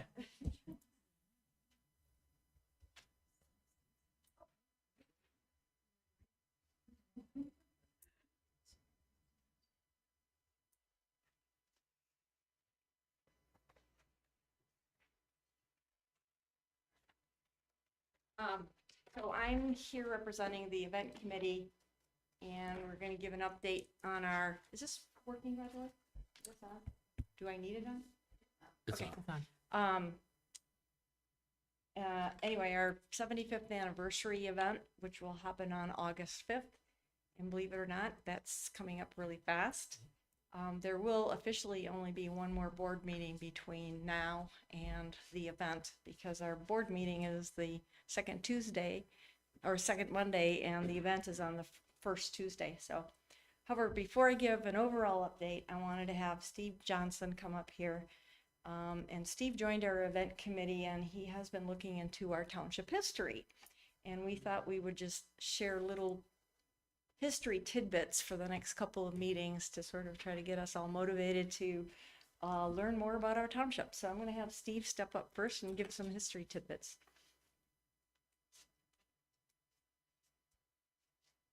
Thanks, Marion. I'm Steve Johnson, as she said, and I live on Greenwood Trail. As part of the 75th anniversary thing, we're doing a little history project, and so we'll produce some sort of a document. I wouldn't want to call it a book, but some sort of a document that describes the history of the township. And as of this noon, I have now completed reading the minutes of every town board meeting from July 25th, 1950 through the December of 2024. And I may be the only person alive who's done that. And probably no one else should, but based on the discussion we just heard, I want to tell you, in the last 15 years or so, the number of cases, public hearings that you've held on accessory structures closer to the road than the primary dwelling, it's just been, I don't know how many, but it's just like almost every month there's one of those. And I don't know if there's something you want to change in your ordinance so that you're more flexible with those or what, I don't know. But at any rate, just wanted to give you some historical tidbits both this month and next month, and maybe for a few months after that, but we'll probably have some sort of a document that we can distribute at the anniversary celebration. And of course, your actual anniversary is July 10th of 1850, which is when the county board created West Lakeland Township. And prior to 1950, of course, this place was here. And for a number of years, there were actually people here. And I wanted to give you a little bit of background about that, and also to welcome you to Wisconsin. I'm not sure how many of you know this was once part of Wisconsin, but when Wisconsin became a territory, everything east of the Mississippi River, all the way to the Canadian border, including the Boundary Waters of Duluth, et cetera, was part of Wisconsin territory, including this area here. And the county seat of St. Croix County, Wisconsin was actually Stillwater. And in 1848, when Wisconsin became a state and the St. Croix River became its western boundary, suddenly this piece between the St. Croix and Mississippi rivers all the way to the Canadian border was not part of any governmental unit. Everything west of the Mississippi was part of Iowa territory. So as if you want to brag, Minneapolis was once part of Iowa. So in 1848, after this little mishap of this vacant piece of territory, there was a meeting in Stillwater to petition the Congress to create what would then be called Minnesota Territory, which is the first time the word was used. Minnesota Territory would eventually be created by Congress in 1849 and included all the land between the St. Croix River and the Missouri River in the middle of North and South Dakota, and to the border of what is now the border between Minnesota and Iowa. So we're not, at that point, we weren't part of Wisconsin anymore. So the Cheddar Curtain, as it was moved a little bit further east. This area here, of course, Minnesota became a state in 1858, 9 years later. And at that time, pretty much all the townships in Minnesota were created, except this one. In the summer of 1858, there was this little political dispute over how to create townships south of Stillwater. There were 3 little communities down along the river, because there really wasn't a lot of farming in this area at that time, just very little. But there were little sawmills and little communities down along the river. There was South Stillwater, which is now called Bayport. There was Lakeland, little hamlet there with some sawmills, and Afton. And so when Washington County was creating townships, your typical township is 6 miles by 6 miles, north and south and east and west. Sometimes there's some adjustment for boundaries like waterways, like the St. Croix River. And as you can see in this particular image, you're about 4.5 townships wide.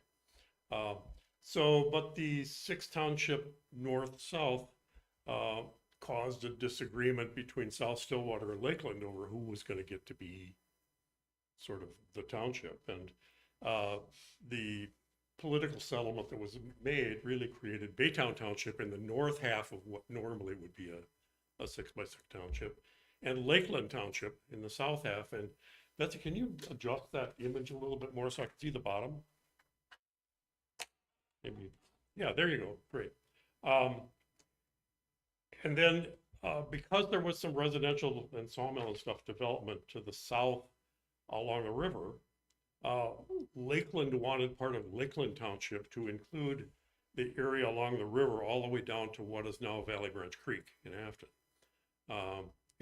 Creek had a different name then, and there was a compromise made that drew the line. I guess it's just a little bit below the image here, which is why Lakeland Township had this kind of unusual shape.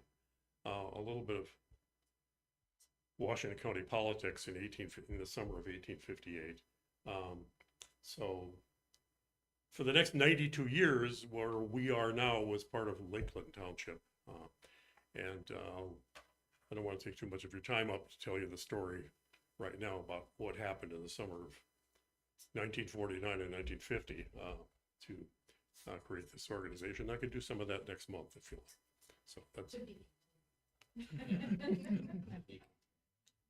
And if you have any questions about anything that happened in the minutes in the last 70 years, I made 50 some pages of notes on things that transpired. And interestingly enough, I just will share with you, in the 1950s, the board met generally about 4 times a year, and they approved the minutes of the previous meeting and paid the bills and adjourned.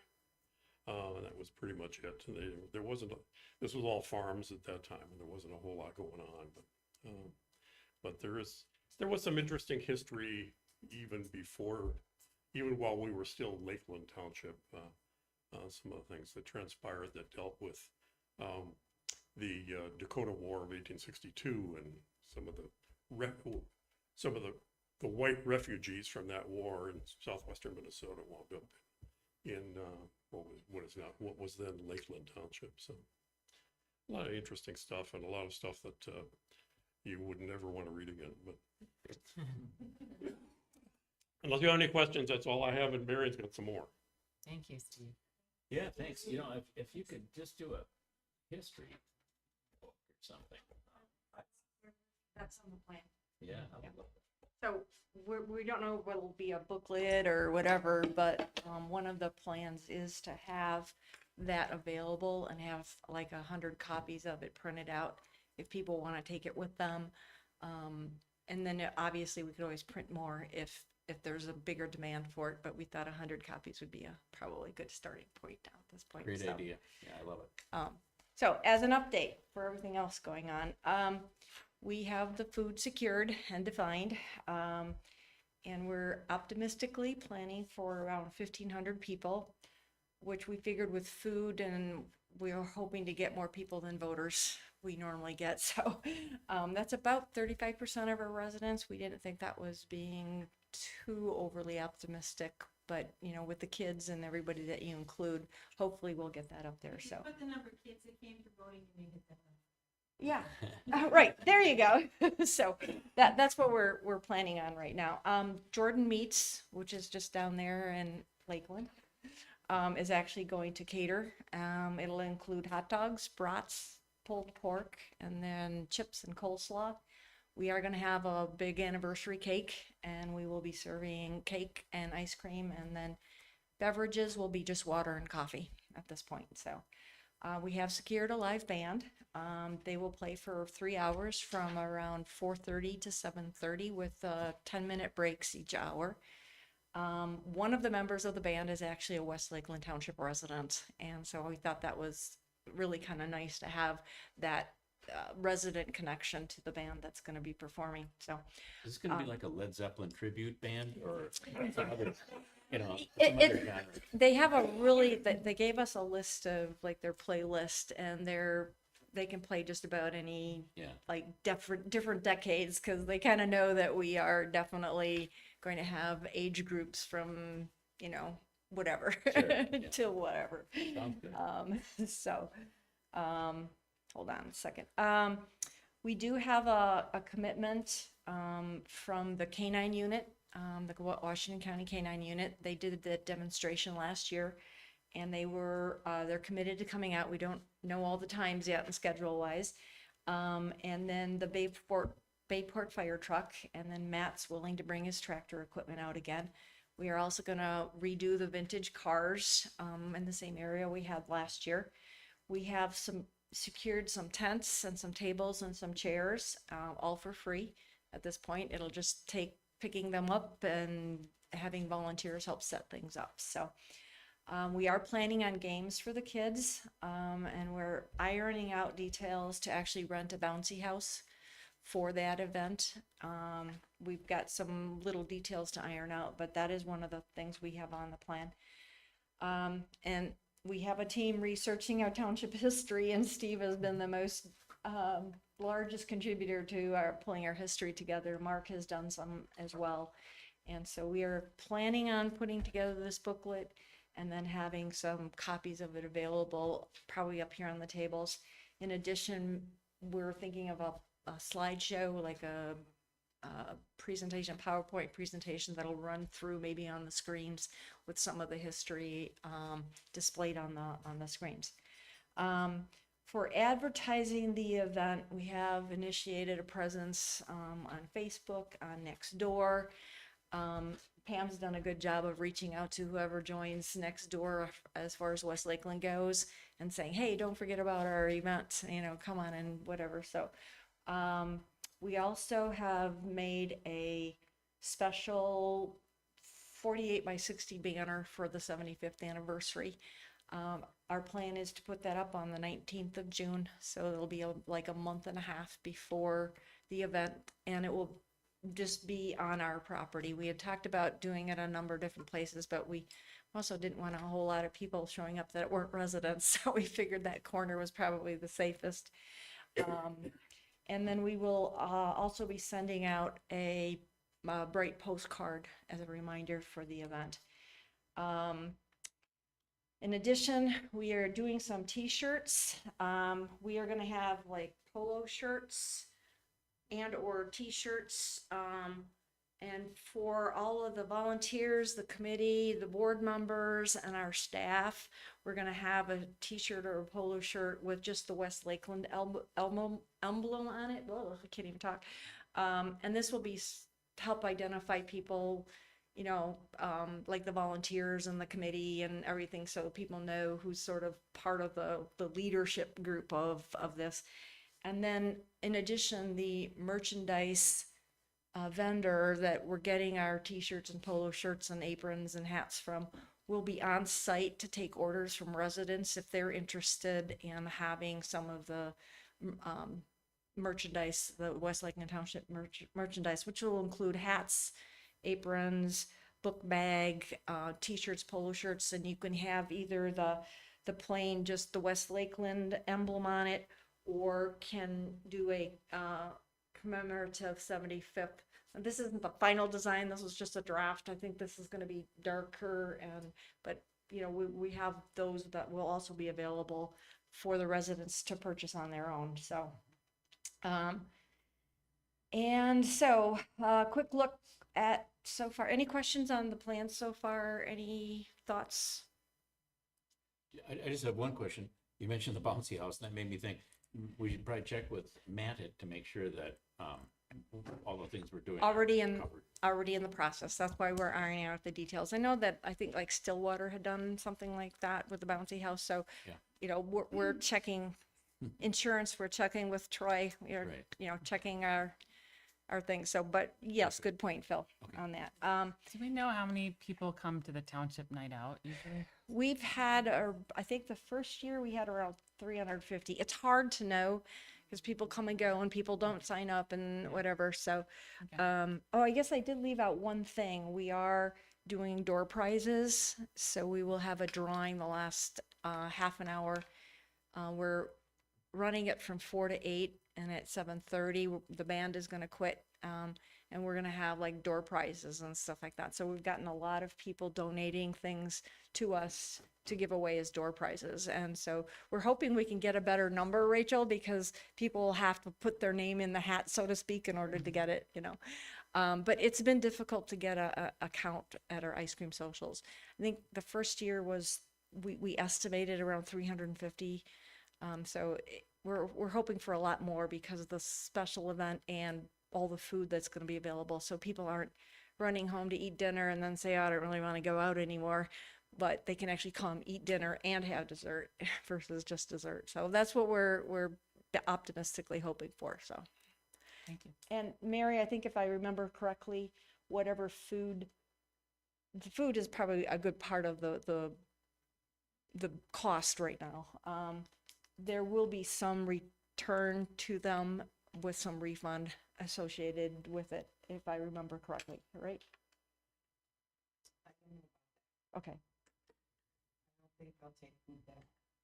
Okay, The band is ours. okay, Give away. okay. I thought he had said something about that he would, It may be whether they put it. okay, yeah, that could be it, okay. Any other questions about the plans so far? Okay, so my last thing that I want to talk about is a quick look at the financial estimate. So, at the annual meeting, we were approved for a budget of up to $10,000. And to date, our estimate, just from a cost standpoint, which of course, because Mark put this together, has a 10% contingency fund because the engineer and him had to do that, is around $9,750, which is below the budget. So we're at least staying within the budget that we know of right now. The good news also, however, is that we have been actively asking for donations. And the businesses, like a lot of the businesses within the township, like the gravel pits and the paving company, have been really generous. And then we've had some donations from residents as well. So as of right now, we have a promise, you know, obviously these are not all collected, so there's a promise of it, of $3,200, which is almost a third of what our costs are. So I'd say we're doing pretty good in terms of getting the donations, and we're projecting that we will have at least a third of the cost covered by donations. Did I miss anything, planning? Event committee? Well, I think the other thing we're gonna call out for is additional volunteers. I mean, we have this core committee that's been doing a lot of work, as Steve and Dan and this group here, Jenny. But we know that the legs on the ground that day, we need to increase that. So we've reached out to a couple of different groups, but we haven't got a lot of feedback for kids that need service hours or whatever, for various things. So that's kind of some additional need as far as, rather than rely on just 8 people. So if you know anybody, spread the word. Any other questions? Thanks, Pam. Yeah. No, but thanks. It sounds like a lot of planning's gone into it, and it sounds like it's going to be a very impressive and successful thing. We hope so, Yeah. definitely. All right, thank you. Thank you. Thanks. All right. Any other old or new business to be covered? Do we have You- to you- vote on this resolution? Yeah, we do. Wonder when we should. I was just gonna bring up the things that once, Okay. just to follow up.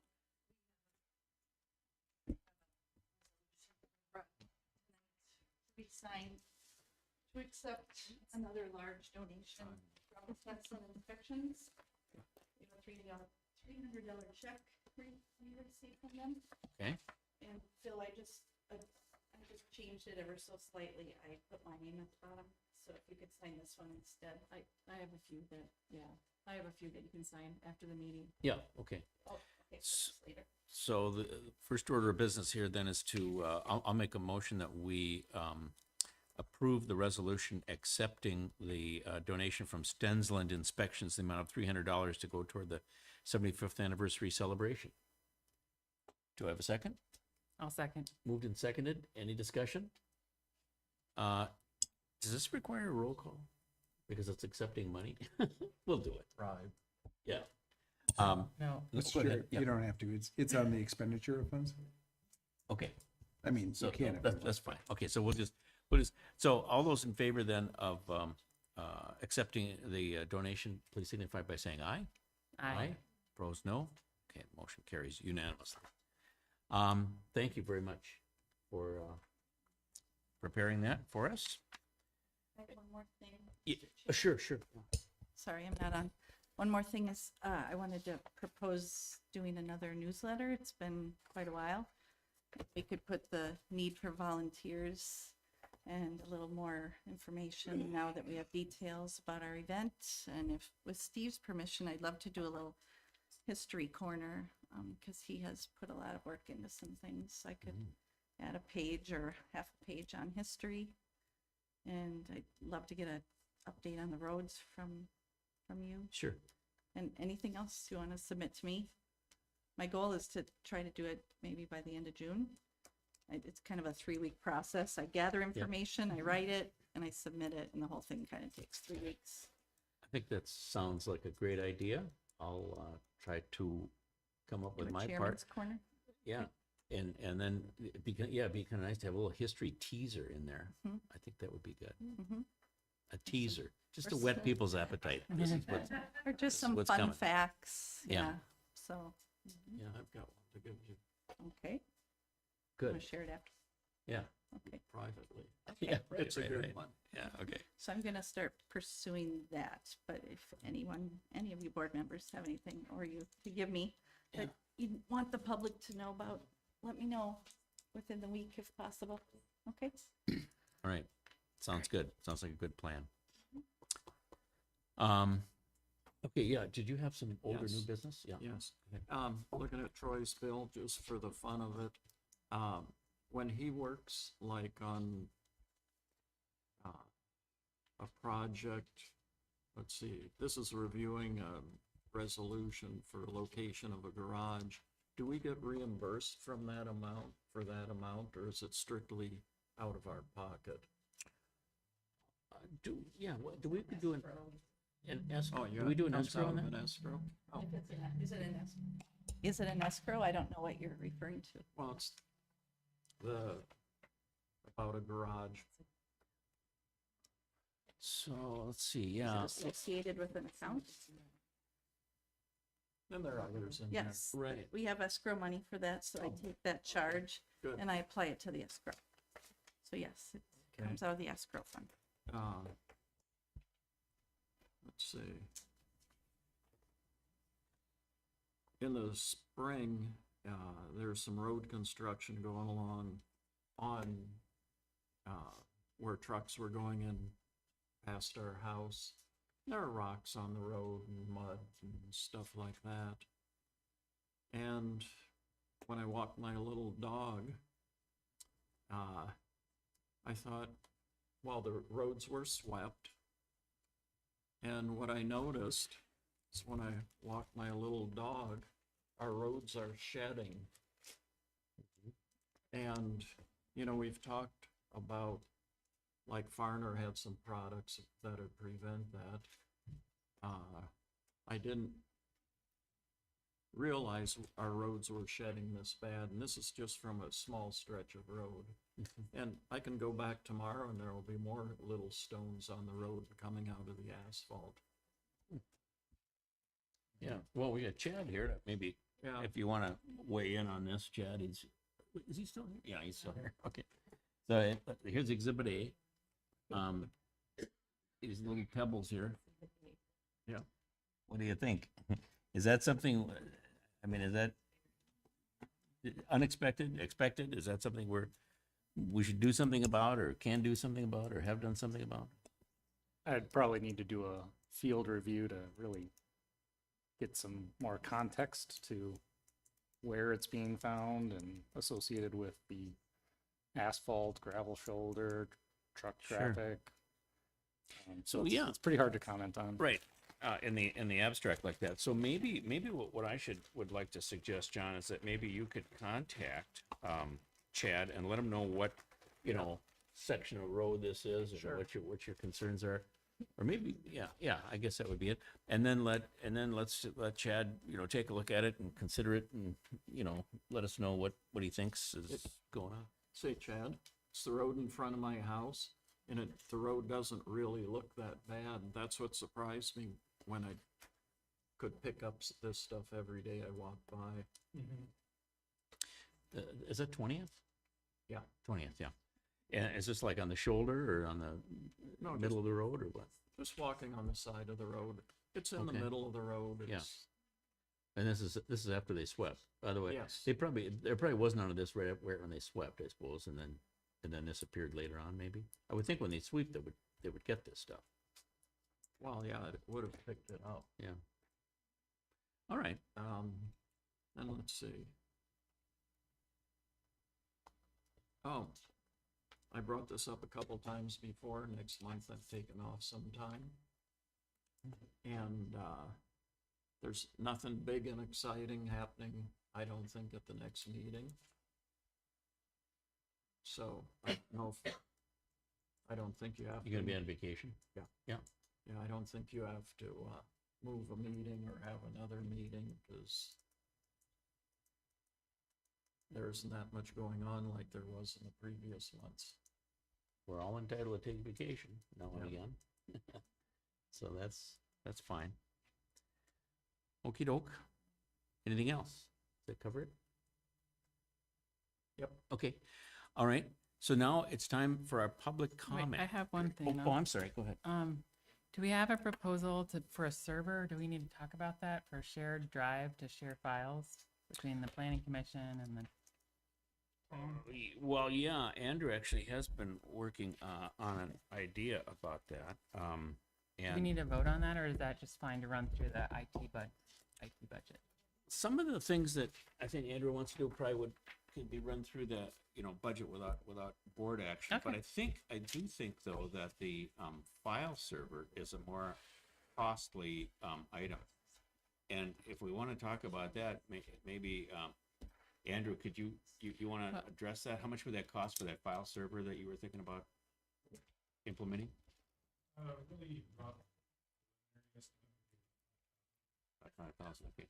If we need to advance on that, can we, I mean, if we need to vote on that, can we, at the next meeting, have something to look at or Sure. vote on, or whatever we need, Yeah, I think that's a good idea. just to keep moving? Yeah, we could bring it up at our next meeting, and maybe you could kind of have, be prepared, Andrew, to talk about some specifics about it. I think you did share with me the idea that it'd be a good idea to have a file server here on site, and we apparently have some equipment that can accommodate it, but you have to buy more hardware, be about 5,000.